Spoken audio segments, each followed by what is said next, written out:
வேலையில்லா பட்டதாரி விளம்பரத்துக்காக தனுஷ் புகைப்பிடிக்கும் போஸ்டர்கள் வெளியீடு. சுகாதாரத்துறை புகார். ஏற்கனவே ஒரு படத்தில் விஜய் புகைப்பிடிப்பது போன்ற போஸ்டர்கள் பொது இடங்களில் ஒட்டப்பட்ட போது பலத்த எதிர்ப்புகள் எழுந்தது.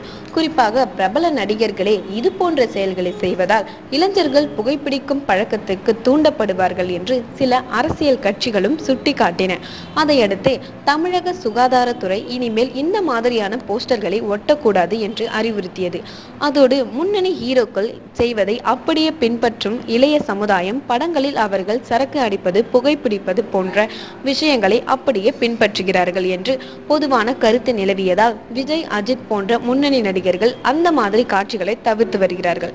இந்த நிலையில் சமீபத்தில் தனுஷ் நடிப்பில் வெளியாக இருக்கும் வேலையில்லா பட்டதாரி படத்தில் அவர் சரக்கு தம் அடிப்பது போன்ற நிறைய காட்சிகள் உள்ளன.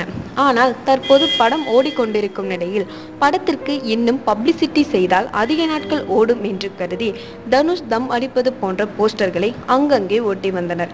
இதனால் தமிழக புகையிலை கட்டுப்பாட்டு இயக்கம் மாநில சுகாதாரத்துறையிடம் புகார் செய்துள்ளது. இதையடுத்து புகையிலை எதிர்ப்பு இயக்கத்தின் அமைப்பாளர் சிரில் அலெக்சாண்டர் விடுத்துள்ள செய்தியில், இப்படி ஒரு சட்டம் உள்ளது என்று தெரிந்தும் படத்தின் விளம்பரம் கருதி இதை செய்திருக்கிறார்கள். இந்த இந்திய புகையிலை தடுப்பு சட்டத்துக்கு எதிரானதாகும். புகையிலை கட்டுப்பாடு சட்டத்தை தனுஷ் மீறி இருக்கிறார். அதனால் தனுஷ் புகைப்பிடிப்பது போன்று ஒட்டப்பட்டுள்ள அனைத்து போஸ்டர்களையும் சம்பந்தப்பட்டவர்களோ அல்லது தமிழக அரசோ இதில் தலையிட்டு உடனடியாக அகற்ற வேண்டும் என்று கேட்டுக்கொண்டுள்ளனர். For more videos, subscribe our Trends channel.